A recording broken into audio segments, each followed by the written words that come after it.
Good morning students. आज हम लोग बात करेंगे वंशागति और विविधता के सिद्धांत में। वंशागति का अर्थ क्या होता है, इसको अंग्रेजी में जेनेटिक्स कहा जाता है, जिस शब्द का प्रयोग विलियम बेटसन नामक वैज्ञानिक ने किया था और ग्रेगर जॉन मेंडल को इसका जनक कहा जाता है।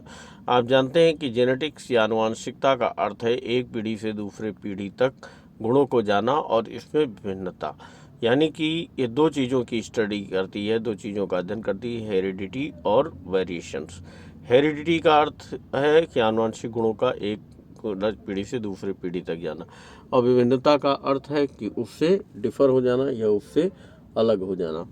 अगर आप लोग बात करें आगे, अगर बात करें तो मेंडल ने 7 विपर्यास लक्षणों वाली वैरायटीज़ का प्रयोग किया था, जिनको आप देख सकते हैं कि जैसे बीज का आकार, बीज गोल, इसमें प्रभावी पाया जाता है और झुर्रीदार अप्रभावी पाया जाता है। इसी तरह बीज के रंग में पीला रंग प्रभावी लक्षण है और हरा रंग अप्रभावी लक्षण है।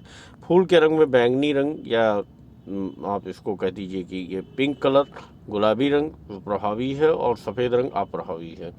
फली के आकार में फूली हुई अप्रभावी है और सिकुड़ी हुई अप्रभावी है। इसी तरह से फलों के रंग में अगर आप देखें तो हरा रंग प्रभावी है और पीला रंग अप्रभावी है। पुष्प की स्थिति देखें तो अच्छी स्थिति प्रभावी है और अंत जो है वो जिसको कह देते हैं टर्मिनल पोजीशन, ये जो है वो अप्रभावी है। इसी तरह लंबाई में अगर देखें तो लंबा प्रभावी है और बौना अप्रभावी है। इसी तरह से मेंडल ने इन 7 विपर्यास लक्षणों वाली वैरायटीज़ के बीच में क्राफ कराया, और क्राफ कराने से पहले एक चीज़ आपको ये देखना ज़रूरी है कि जो हर्माफ्रोडाइट या बाइसेक्सुअल प्लांट्स होते हैं, यानी जिनमें नर और मादा दोनों तरह के आपको अंग देखने को मिलते हैं, उनसे सबसे पहले आपको नर अंग को, जिस पौधे को मादा ट्रीट करना है, उससे नर पौधे को नर पात को हटाना पड़ता है। इसे इमास्कुलेशन कहा जाता है।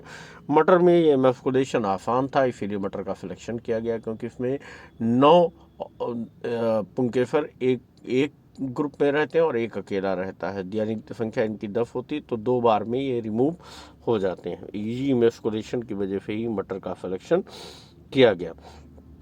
फिर अगर आप देखें तो सबसे पहले आप मोनोहाइब्रिड क्राफ्ट की बात करेंगे, जिसे मेंडल का पहला नियम निकल कर आता है, जिसे प्रभाविकता का नियम कह देते हैं।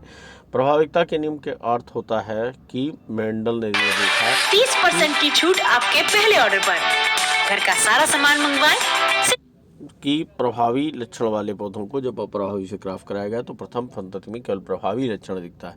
जैसे लंबे का बौने से क्राफ्ट कराया गया तो प्रथम पीढ़ी में केवल लंबे पौधे 30% की छूट आपके पहले ऑर्डर पर, घर का सारा सामान मंगवाएं।